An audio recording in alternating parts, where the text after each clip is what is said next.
Looks like we ought to get our arcs out, I'm telling you. They say in South Carolina it's the worst rain in 1,000 years. That's what the governor said. She called that historic rainfall in the Palmetto State.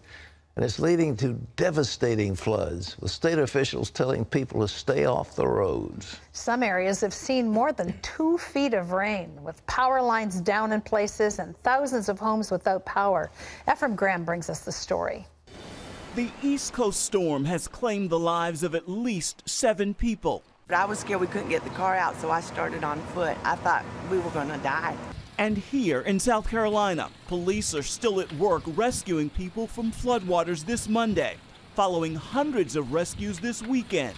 We had a mother and her child stranded. A rescue worker tried to get to him. He got stranded, and so we used an aerial rescue to go get all of them, and then started picking some people off rooftops. Record-breaking rainfall has covered roads and bridges around the state, canceled classes, and closed schools. We haven't seen this level of rain in the Lowcountry in 1,000 years. That's how big this is. From historic flooding to furious winds, this weekend's 1-2 punch of wicked weather prompted states of emergency, not only in South Carolina, but North Carolina, New Jersey, and Virginia. Just because the rain stops does not mean the danger is over. South Carolina can't even begin to count the cost of the damage or what people need in this disaster. It's tough because everything that I own, that I know of, has been destroyed. All my memories, everything that I've worked for.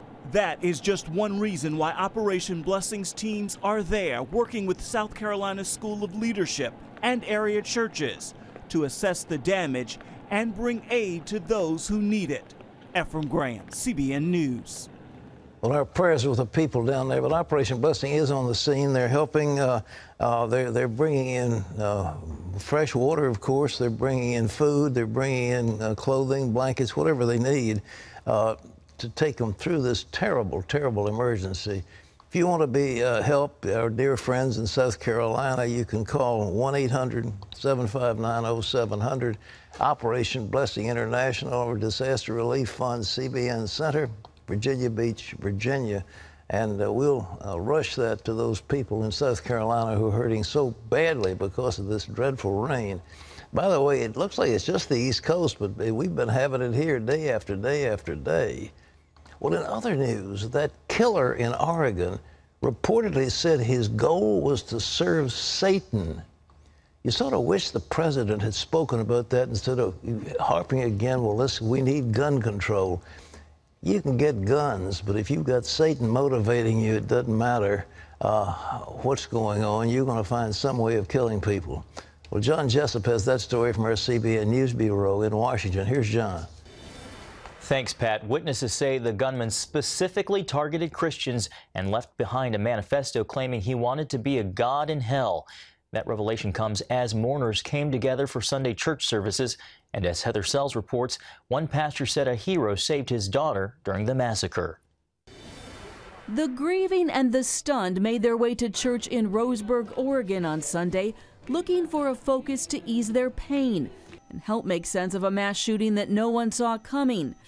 Pastor Randy Scroggins says his daughter survived because 20-year-old Trevon Anspach fell on top of her after he was shot. I believe in the last moments that he had any conscience whatsoever, I believe he said, I am going to roll onto Lacey.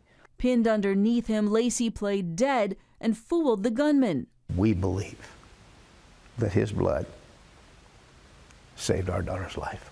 A new unconfirmed report from People magazine says the gunman left a manifesto that revealed his intent. The manifesto reportedly had 666 written on it, and the gunman said he wanted to, quote, serve darkness. This guy did this strictly for satanic purposes, the source told People. He did it to become a god in hell. He wants to be evil. That is his goal, to serve Satan. But in his sermon, Pastor Scroggins told his congregation he's not thinking about the gunman. If you focus on the shooter, if you focus on him, now that he is dead, you will be sucked into believing that evil is gone. But I'm here to tell you, he is dead and evil is still alive. So I don't focus on him. I realize that there is something far worse than him. It is the evil that controlled him. I have good news. Evil was at the cross. Evil took the life of Christ.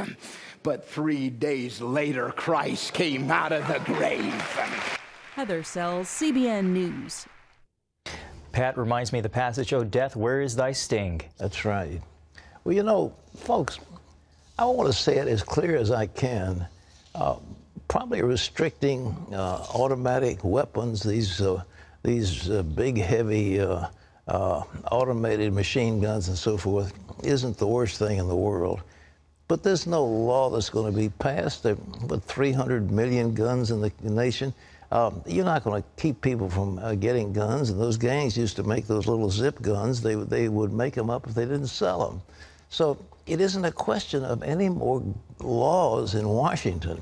What is needed, and I think this is important, the vast majority of these mass killings are done by people who are on some kind of psychotropic medicine. And I think we must go and do a study to see how many of these things are being prescribed and how many are being misused. That's where we start. And then how are you going to keep somebody? He's a Satanist. But to come out right off the bat, the president immediately hits the airwaves and says, well, we need gun laws. What gun law is going to stop satanic activity? That's what it is. But do you hear the president saying, well, we ought to stop Satanism? Of course not. John? Pat, here in Washington, Utah Congressman Jason Chaffetz is mounting a challenge against House Majority Leader Kevin McCarthy for Speaker of the House. On Fox News Sunday, Chaffetz told the voters, said the voters who put a Republican majority in the House want a leader who will challenge the status quo and unite the party and make the Republican case to the public. I think they want a fresh face and a fresh new person who's actually there at the leadership table in the speaker's role. You've got to speak. You've got to be able to articulate the Republican message to the American people and take that fight to the president. But you also have to bridge internally. Now, Chaffetz, who's the chairman of the House Oversight and Government Reform Committee, said McCarthy and other House leaders don't deserve an automatic promotion. McCarthy angered House conservatives last week when he suggested the committee investigating the Benghazi attacks had hurt Hillary Clinton politically in her bid for president. He later apologized. ISIS is advancing its mission of destroying historical sites in Syria. Syrian activists say militants have now destroyed the centuries-old Arch of Triumph in the city of Palmyra. The nearly 2,000-year-old arch was one of the most recognizable sites in the city. Palmyra contains the ruins of one of the most important cultural centers of the ancient world. The city linked the Roman Empire to Persia and the East. UNESCO recognizes the city as a World Cultural Heritage Site, but ISIS has been destroying historic sites across the territory it controls in Iraq and Syria since May. Well, Israel has taken the unprecedented step of preventing Palestinians from entering East Jerusalem's Old City, where the Al-Aqsa Mosque is located. The move comes after a Palestinian terrorist murdered a rabbi and an off-duty soldier and wounded a woman and her toddler son near the Lions Gate in Jerusalem's Old City on Saturday evening. The terrorist was shot and killed, and Israeli police stepped up security measures in the area. The Old City is only open to residents of the Old City, and this is a drastic measure that's being taken in order to make sure that there are no further attacks during the Jewish festival, where you can see thousands of people are visiting the Old City. Our police units are in and around the different areas at the moment. Over the weekend, the Israeli Defense Force arrested suspects in the drive-by shooting murder of an Israeli man and his wife on Thursday. Their 4 children, ages 4 months to 9 years old, were in the back seat of the car.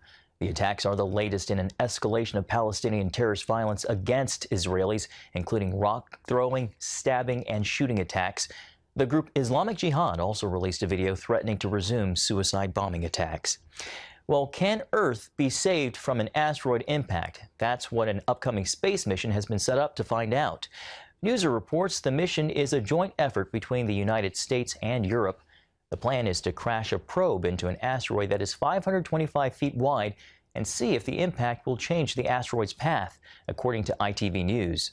The mission won't take place until the year 2022, but scientists hope to learn more about asteroids and whether they can successfully deflect them away from the Earth if they're headed our way. Pat, sounds like science fiction to me. Or science It fiction. sounds like a book I wrote called The End of the Age. It does. That's exactly what I thought as he was talking about it. That was quite a story. And Our producer is is certain that it's going to be a comet, not an asteroid, but it'll be an asteroid. It's just a big hunk of rock. In my fictional book, my novel, The End of the Age, it was a sixth of a mile. 1 kilometer is a six-tenths of a mile. And that was all it took to bring devastation to this planet we're on. So it won't take much. Those rocks are all over the sky.